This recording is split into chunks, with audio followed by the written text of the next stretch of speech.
काय मग वाटतं ना मी पोलीस. बघा कसं पोलीस कट मारलेलं आहे कटिंग करताना. वाटतं ना पोलीस. मला ॲक्च्युली आहे ना पोलीसच व्हायचं होतं. म्हणजे आमचं बचपन तर हेडक्वार्टरमध्येच गेलेलं आहे आणि आमच्या घरामध्ये पोलिसांचा वावर होता. आमचे एक फुफाजी पोलीस होते, आमचा आत्ते भाऊ एक पोलीस होता, आमचे आत्या पोलीस होते, आमचे म्हणजे चुलते स्वतः पोलीस होते आणि आमच्या वडिलांचे मामाही पोलीस होते. एवढं पोलिसांचं वातावरण घरात असताना आणि लहानपण आमचं हेडक्वार्टरमध्येच गेलेलं असलं काय झालं की आमच्या मनात पोलिसांबद्दल आदर आहेच आणि मला स्वतःलाही पोलीस व्हायचं होतं. पूर्वी पोलिसांच्या ज्या भरत्या होत होत्या त्या नेहमी होत असे, पण आता आमचं जेव्हा वय झालं त्यावेळेस भरती नियमित होत नसे.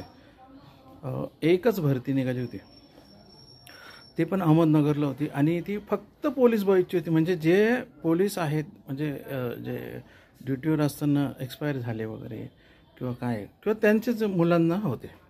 आता ही घटना 2000 सालची आहे आणि त्यावेळेस आहे ना म्हणजे असं दुसऱ्यांना काही चान्स नव्हता, परंतु मी तरी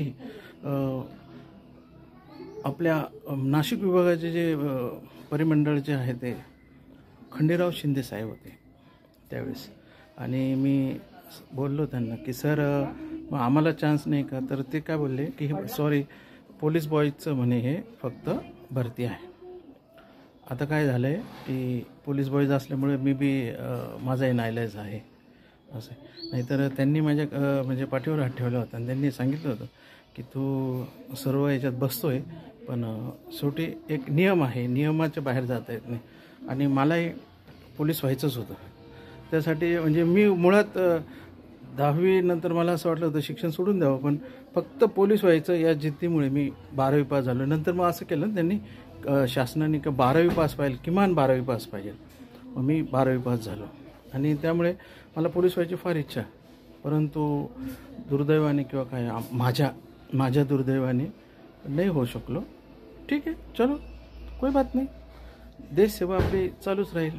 देशसेवा आपल्या मनात आहे, देशाप्रती प्रेम आहे आणि ते आपण कोणत्याही माध्यमातून व्यक्त करू शकतो किंवा कोणत्या माध्यमातून आपण ते सर्व करू शकतो. बरोबर आहे का नाही? त्यामुळे महाराष्ट्र पोलीस आणि ती खाकी वर्दी थोडी लांबच राहिली.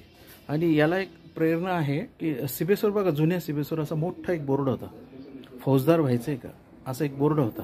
त्या बोर्डाकडे मी ना रोज तिथून जात असताना बघायचो आणि ती प्रेरणा, तो बोर्ड माझा ती प्रेरणा होती की आपल्याला पोलीस व्हायचं आहे. नाही होऊ शकलो, ठीक आहे, चलो कधीतरी पुन्हा एकदा दुसरे कोणाला तरी संधी मिळाली हेही नसे थोडके. ठीक आहे. जय महाराष्ट्र.